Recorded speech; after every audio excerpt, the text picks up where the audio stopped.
Ladies and gentlemen, welcome to another episode of Red Pill Tamales. RPT, baby. It's your boy Chingo Bling. We got that boy Juan Pettis in the building. What's up, what's up? No Blazer on today, but the C4s are definitely in the motherfucking building. Yeah, it's late Guess at night. what? Guess what I'm sipping on, Big Dot? Some Red Pill Blend. Red Pill Blend, boy, with some ice, and I put a little bit of that chocolate milk in there, boy. Both of us shouldn't be drinking any of this. It's like, what? It's late at night. Yeah, dude, I fell asleep in the parent pickup line. Going to get my kid. But yeah, man, we got to. That's going to be the next song. Falling asleep in the pickup line. I'm in the pickup line dozing off. That's a new rap coming. What rhymes with those? Speaking of new raps, we just dropped a music video, man. Thank everybody who shared it, man. I appreciate all the comments, all the views. I'm just not used to it, man. I was on there pressing refresh, and you know, we don't drop music videos every day, so I was excited to see that people were excited. So if you're trying to show some love to your boy, man, because y'all see how hard we working. You know, if you can't attend the show, you can't get no merch and nothing like that. Just share, man. Just share the content, whatever it is you like, whatever it is you see, because we're just trying to reach as many people, make as many people laugh, and just entertain folks. If you find it funny, if you like what you see and stuff like that, just share it. That's all we're asking. That's it, man. Word of mouth, baby. It don't cost you nothing, Big Don. But yeah, man. Shit, having a great day, man. Do I still have like this, a cut, like a burn, like a choke? Is it red? Is it still like it's a little red. It's light red. It was light red. God damn. Yeah, I went to class, man. So it was a whole lot of choking going on. And I spoke to Chris Bettis. We talked about jiu-jitsu for a little while. We got to talking about that. Did you know he did jiu-jitsu, bro? Yeah, you told me. Yeah. Well, I didn't know that until you told me. Yeah. He's a blue belt. He's real modest about it or something. I told him on the phone. I told him on the phone. I was like, "Hey, bro, when y'all gave me a ride that one time from Odessa to Austin, I was like, we're stopping at gas stations, and you know, people." I was like, "Dude, I was watching your back, but come to find out, you higher belt than me." So I was like, "Nah, this fool good. I had no idea you could hold your own, bro. No offense." But yeah, man, let's get into these videos, man. This is a real dope video, man. Jay-Z tells a story about going on tour and having to go on after DMX. My fondest memory of DMX is he improved my stage show. Remember, rap tours wasn't going out at that time. There's no rap tours before. Right. Maybe the Fresh Fest in the 80s or sometime, but there's no rap shows. Me, DMX, Method Man, Redman, Child, The Lox. This tour is packed. First night, 360 sold out. Everyone has a great show. Meth and Red are flying in the audience. They're incredible performers. Everyone's destroying it. So X is about to go on, and I'm like, you know, I want to see. I got like X is before you. X is going before me. The lights are up. He's in the hallway. It goes doom doom. And now the arena's shaking, and I'm like, this is cool. And then it goes doom doom, and then he goes, and the fucking arena goes crazy. First of all, it's deafening, and I'm like, oh shit. He's running back and forth. He has a thing like a Alizé and Hennessy mix. It looks like blood. It's like he's drinking blood, right? And he's running back and forth. 1, 2, 1, 2. Here we go, 1, 2. And going halfway through the show, then he takes his shirt off. All the girls are screaming, ah! And the dog chain. Yeah, the dog chain is tripping, and he's going nuts, right? And I'm like, shit. This is halfway through. Now first the guys are going crazy. Now the girls are going crazy. And then he gets to the end, and he starts a prayer. Oh, my God. And now they're crying. Yeah. The whole arena is crying. They're crying tears. And I'm like, they're like, hey, now you go. And I had Hard Knock Life on, so it was like, it's a hard knock life. Put your hands up, people. Everybody finished the show that night. Everybody's happy, by the way. And I was like, we got 56 dates of this shit? And I was like, but I had to figure, I'm like, okay, I have to figure out my space in this. Yeah. You know, I have to figure out where do I exist? And I was like, in my opinion, in my mind, this is what I believe. I was like, he can't rap better than me. So on that tour was the most acapellas ever. Everything was, cut the music off. I'm the Duke. That was an epic tour. They don't do tours like that anymore. I mean, they had everybody on that tour. Dude, I don't think I attended that. Unfortunately, you sounded like you did though when they were showing you the video. You're like, oh yeah, and then just what happened. He like recalled the whole thing. Well, I was a huge fan of all those dudes. So like, I remember, I think they did like a soundtrack. They had DJ Clue on the road with them. They were dropping so much music at that time. And then like Jay-Z mentioned, DMX dropped like 2 #1 albums in the same year. I bought both. Was that the one where he was like on that Romeo Must Die or something with Jet Li? That was after. Oh, that was after, in my opinion. DMX is amazing, bro, and that's how badass he is. That Jay-Z was like, I have to adjust my show because he was like, this dude is praying. He got them crying. He's doing the Rough Rider anthem. He's coming out barking, like he's using the element of surprise. He's taking the shirt off. I mean, were you there, man, when we would sit there and watch DMX live at Woodstock? Yeah, you showed me a few times. I think I watched that footage before I went on stage in Poteet. Pearsall. In Pearsall, because I was just inspired by all that. I think you went up to a DMX song. I probably did. You did. You asked for it to change at the last second. I had to run up to the DJ. DMX is amazing, bro. Was that when he passed? What do you mean? Like, was that around the time? When did he pass? He passed recently. Yeah, I think that's what happened. And then like a few weeks later, you did that. We had the Poteet, and then you did Pearsall. Pearsall, yeah. And then you did it. I think that's why you went out to it.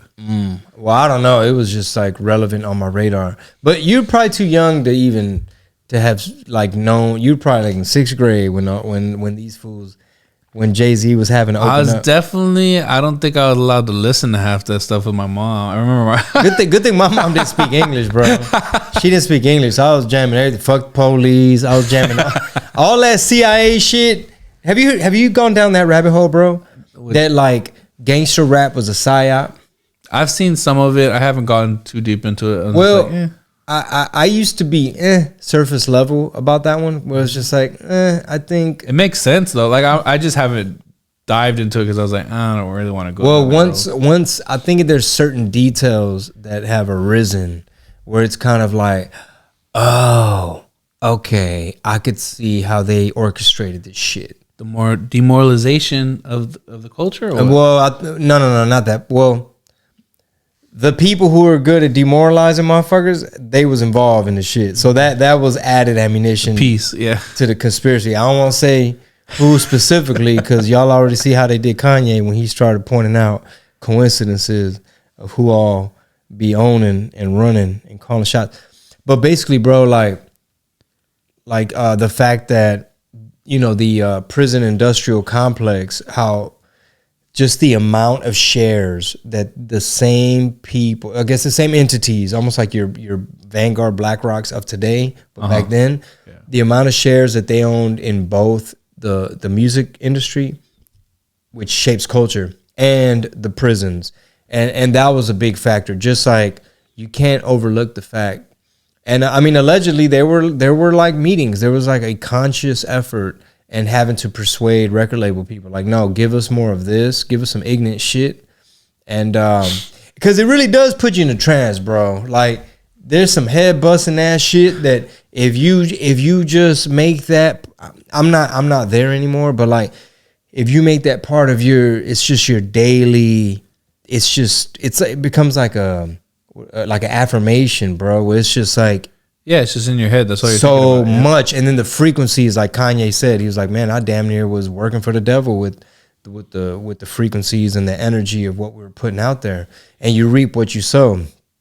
And, and you could just tell, like in the music, in hip hop, where they got away from pushing like conscious rap artists, like artists who were just like, we're not gangsters, we're just IMCs. It's like, yeah, they don't.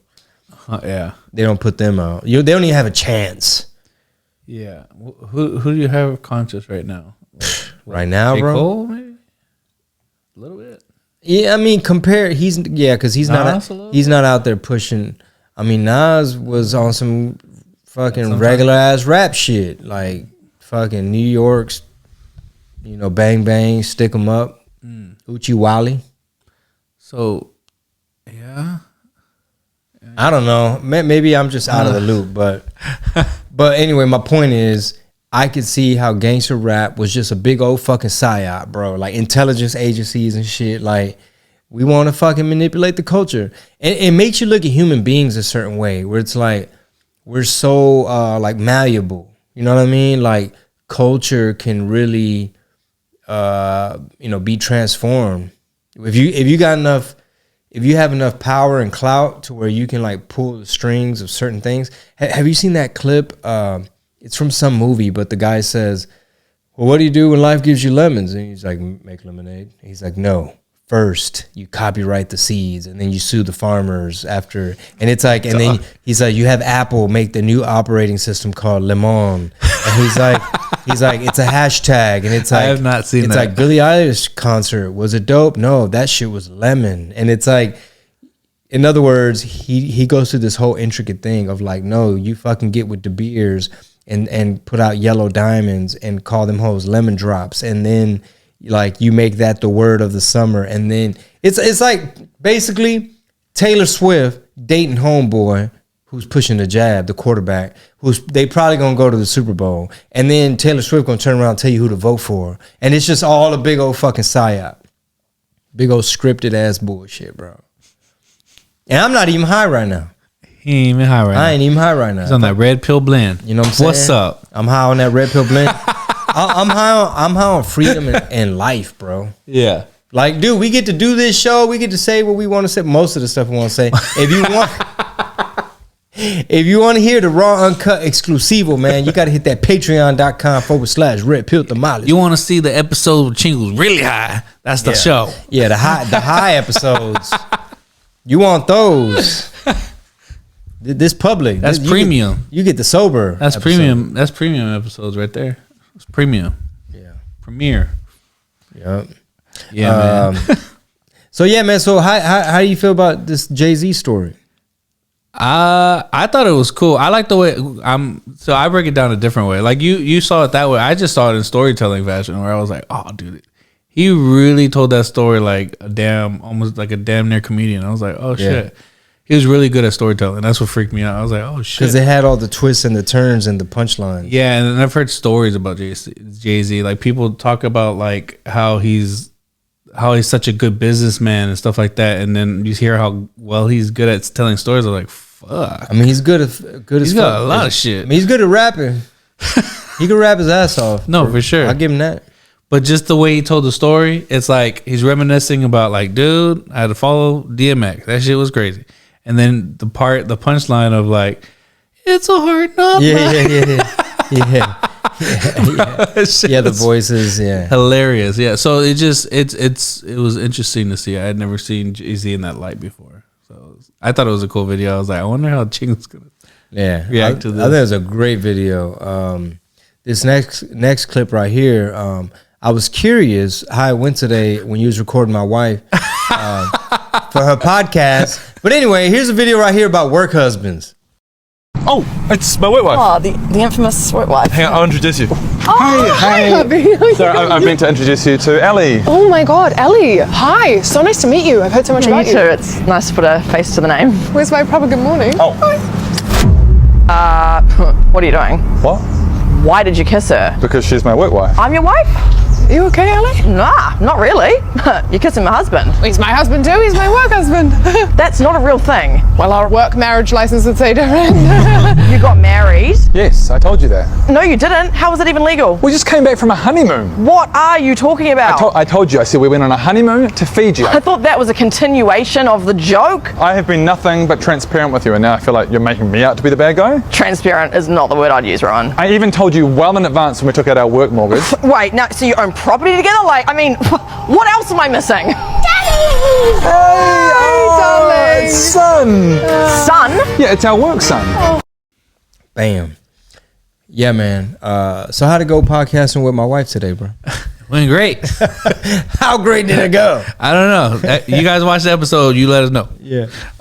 No, it went good. It went good. We were talking about relationships and married people. Just checking, man. Just making sure you're not the work husband, bro. That was a funny ass skit. I don't know where these people were from. I couldn't figure out the accent. Like, okay, what is this? I saw the clip and I was like, bro, we gotta see what Chingo thinks about this. That was funny. And I told Juan, I was like, after I watched it, I was like, bro, people don't really be trying to, like, people aren't okay with their significant other having a work wife or husband. And Juan's like, yeah, some people don't. They don't. Some people don't care. And sometimes this was like awkward. This is the awkward stuff too. Is like sometimes, because I've seen this happen too. Is like when I've had friends in the workplace, like I've seen them bring their husband or them bring their wives to whatever, like, or like the Christmas parties or something, and then it's just like. Nobody says shit about it, but everybody knows, like, y'all be flirting in the. Yeah, why don't y'all bring it up now, bitch? Like, why don't y'all bring it up now? Why you ain't hugging? Why ain't hugging Chris? now? Hey, why y'all Chris cordial now? Why Chris ain't get his morning hug? Yeah, stuff like that. But like, there's other times where it's just like, oh hey, what's up? Like, it's weird. It's a weird little. That's why I don't work in call centers no more. Yeah. And now let me ask you this: you consider that like cheating-ish? It can be, man. It can be, because I think it's disrespectful. I think it's disrespectful in so many ways where it's like that, where you give like an inch and it's like it's insinuating. You know what I mean? It's like, especially if they're funnier than you, or like they remember certain details of like certain things like better than you, or they got something over you. Like you show up and you meet the little work husband, they probably dress better. You know what I mean? They got something. But it's disrespectful in the sense too that like those are the people you see most of the day. Like, you know what I mean? Like, even when you're at home, you're around them a lot. Yeah, even when you're at home with your husband or wife or kids or whatever, you're only seeing them for a few hours a day. You don't see them. You're for like 40. over there for 8 hours, and yeah, you could be working, but a lot of times you're still interacting with them, and like in other coworkers' minds, it's almost like, man, are you even happy in your marriage? Because like you're over here like having a flirting whole lot of and fun. shit. Yeah, y'all came back from Chick-fil-A. Yeah, giggling.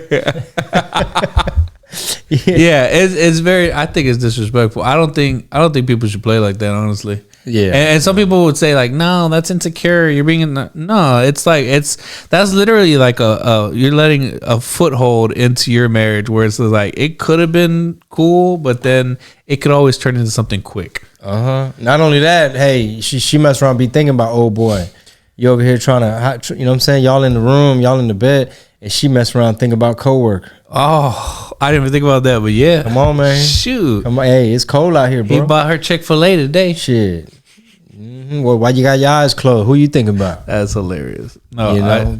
I gotta respect it, bro. Why you think I'm damn near blue belt, bro? Dude, they got honestly, when I worked when I worked in general population, you was in GP. When I was in GP with 9 to 5, there was a litany of hoes. No, well, I guess so, but a lot of cheating. What job was this, bro? Banking. So in banking, and you would see like, hey, banking, what y'all doing? and not just a few like. What was it? All the banks. There's different ones. I worked at Wells Fargo. Okay. I worked at the actual branch at Wells Fargo.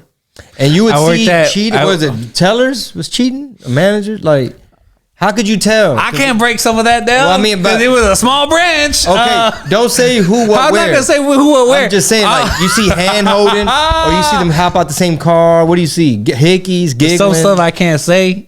Cause whatever you done seen some stuff, but I done heard some stuff. I done then seen some stuff, and then I got confirmation on some stuff, and I was like, "What?" So yeah, okay. And then I worked at a call center at Wells Fargo as well, call center Wells Fargo. Then a Citibank call center and a Chase call center. So I've seen all the call centers, and so they be showing. There's not one innocent call center I've ever been a part of. I worked at a call center, but I wasn't there long enough to like see anything or really get to know anything. I will drop this knowledge though, if anybody's watching from the old stomping grounds at Citibank or anybody knows people. Anyways, there was this place at Citibank called the Reflection Room. Okay. And that Reflection Room, you could go in there, maybe do some homework. And get you some. Maybe just get some. But that is it's being in use, and maybe just chill. Maybe you just want to chill. They had windows, or no, it was like that or whatever. But apparently, that place was used for quickies, and you can lock the door for sin. You can lock the door. Yeah, actually, you know where that Reflection Room was? Because I forgot Chingo used to work there. You know where that Reflection Room was? Tell me. The mailroom. Mailroom's here. Right next over here is right by the mailroom. Mm-hmm. That's where I was. You know where the gym used to be? I don't remember the gym. There? Okay, there was a gym, and then so maybe that came after you. I don't remember the gym. Yeah, they had a gym, and then from what I remember, like where they had me stuffing envelopes, it wasn't even really a mail room. It was almost like a whole like they had us just like y'all just use that little desk right there, but it was like open. It wasn't really like a room. Okay. Wow. Bunch of sin. Let us know in the comments if you want to drop a dime on somebody doing some sin. You know, we ain't gonna call you insecure. You know what I'm saying? Because I ain't dropping any names just for anybody watching, so don't be coming at my phone. But that's crazy though, man. They need to clean that Reflection Room. Oh no, I think they disbanded it because I think they caught somebody. I think they caught some people. So they disbanded the Reflection. So if you're wondering why there's no Reflection Room, somebody got busted. Because they went in there and weren't reflecting. What they didn't realize, there's a camera up over here. For real? Well, it wasn't in the room, but like it was facing the room. So I bet you they were like, those people have been in there for a very long time or whatever it was. And they probably just was like, they coming out. What y'all doing here? Or maybe they were making animal noises. Who knows?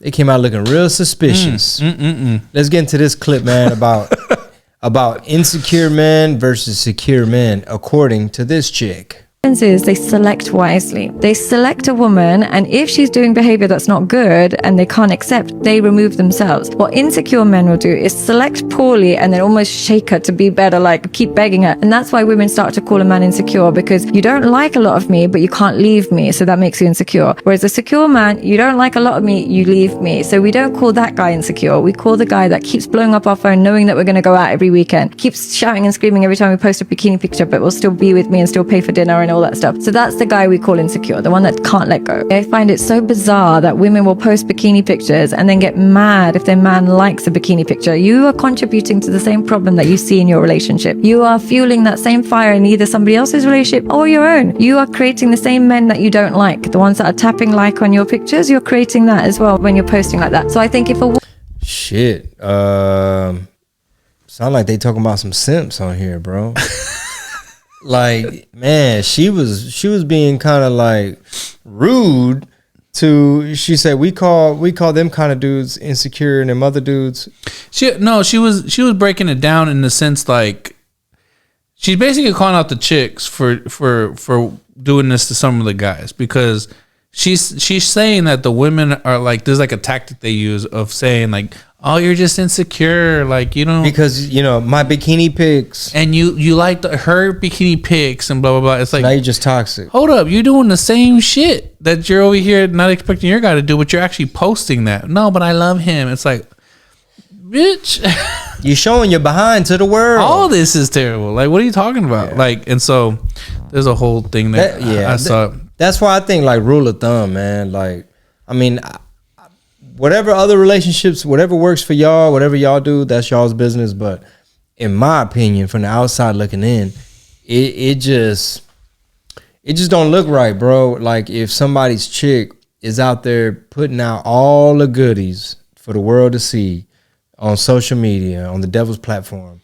and knowing all these fools on here drooling and liking and leaving comments and shit, and you know what I mean, and you just going along with the shit. Yeah, I mean, but with I see what you're saying, but like those guys just, it's weird because there's different ways to go about dating, and some people just are just a glutton for like punishment, but like they'll go to dating profiles and maybe not have a bikini pic or whatever it is, and then go to their, like, they get in maybe they go on a date or something, and they're like, cool, yeah, we're dating, and then they have them there. They can't just be like, okay, you got to take that shit down. You know. In other words, you got into the relationship with her, and she was already posting. Yeah, and you're trying to make demands. You know, it's kind of like, well, that's not how it kind of works. You know what I mean? Especially right now in the climate, but it's a tough one, honestly. But at the same time, it's like it depends, because that's just the type of girls that you're dealing with. Like, well, the fellas too. Like, if you're in a relationship, and that's why I had to unfollow all these hoes, man. The ones that was showing too much, it's like, ooh, unfollow. Like, the minute you get to showing too much, unfollow. Because I'm 44. I'm married. I'm super married, super locked down, happy. You know what I mean? Wife and kids, house, all that shit. Getting choked during jiu-jitsu and shit. You know what I'm saying? Like, you know what I mean? It's just, and yes, part of it, of course, the main part is like, well, out of respect for my wife, I'm not out here being thirsty, following a whole bunch of hoes and shit,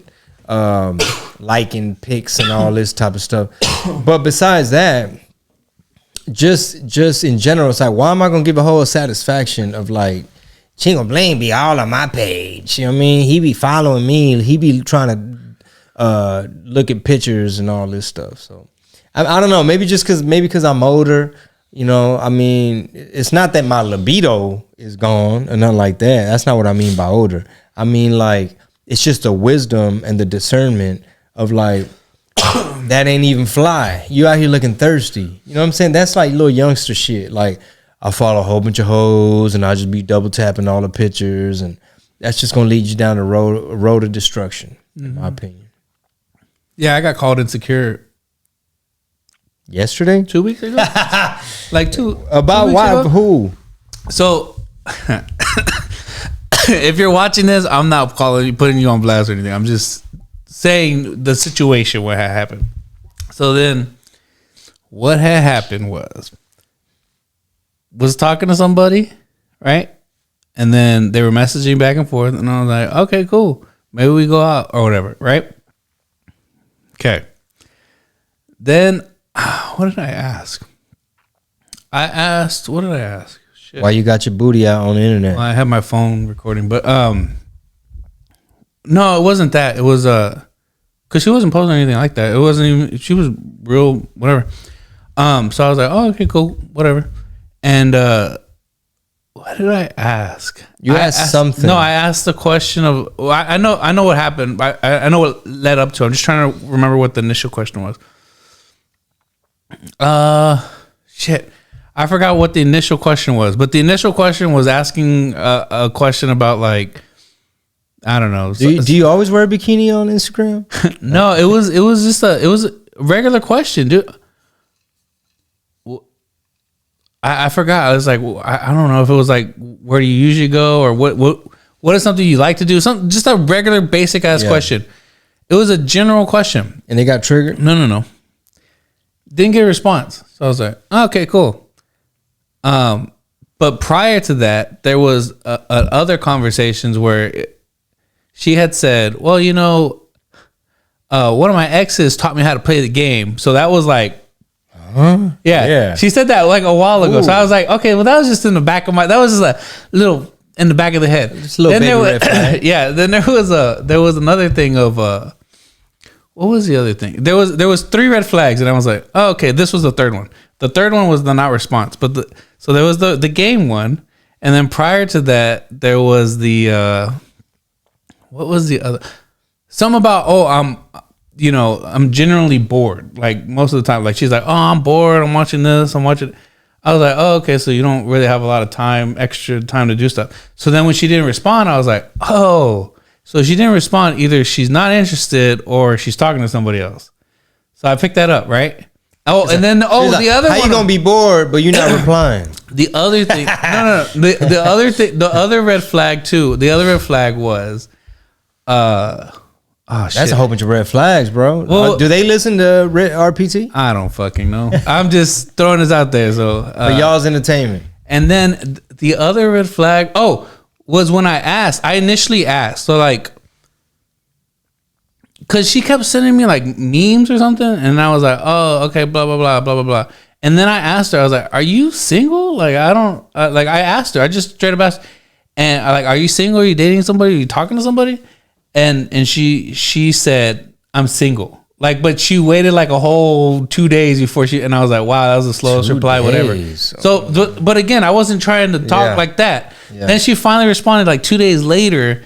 And that's how it started. Yeah. Okay. And I was like, okay. And then we started talking, and then she started giving me more attention. And I was like, okay, cool. And then these other things happened, and I was like, okay. And then finally, when she didn't respond this last one, this was just a basic question of like, what are something you like to eat or something like that. It was like a basic one. She never responded.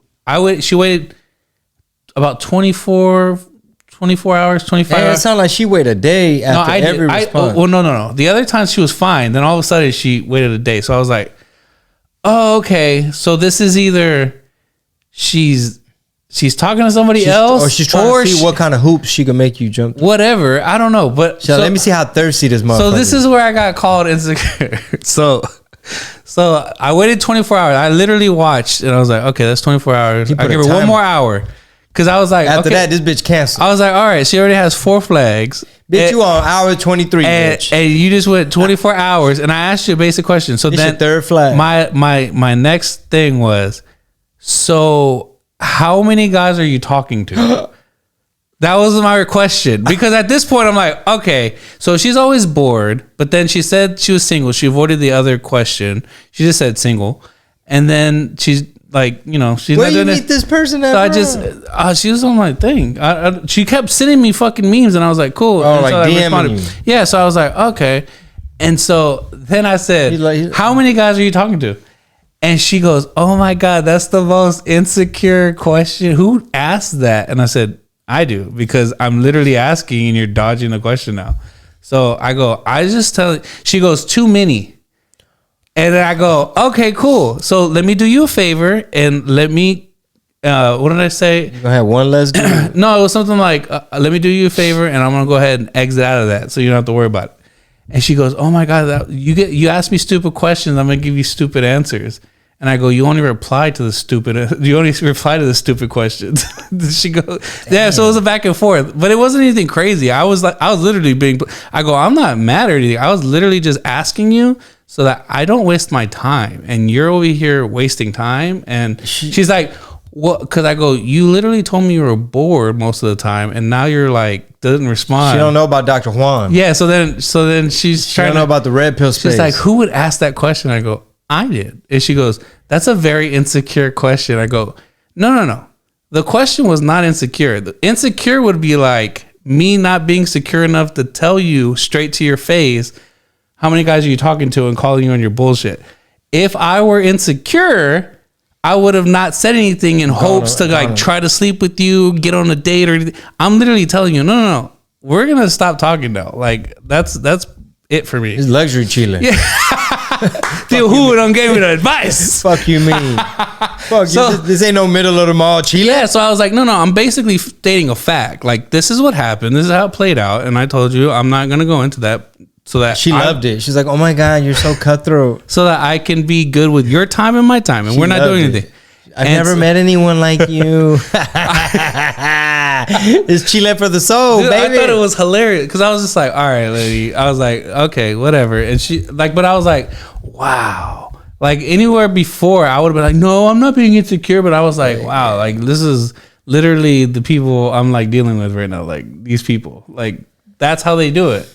And so they're trying to like, they'll throw the, you're insecure. It's like, no, I don't think you understand what that means. I think that's just like a blanket term people are throwing around just to make guys feel like shame about like, oh my God, you're making me feel bad. How dare you? It's like, bitch, you're talking to multiple people. What are you talking about? How dare you call me on my bullshit? Just for that. So I thought I'd share the show. I thought I'd share with the show. Wow. Yeah, man. Thank you for sharing. I didn't tell you I didn't say the person's name, so don't get all mad if you're watching this now. All the agents of the Thea mount up. All the agents of the Thea like, who is this bitch? So we can cuss her out for you. Nah, I ain't doing any of that.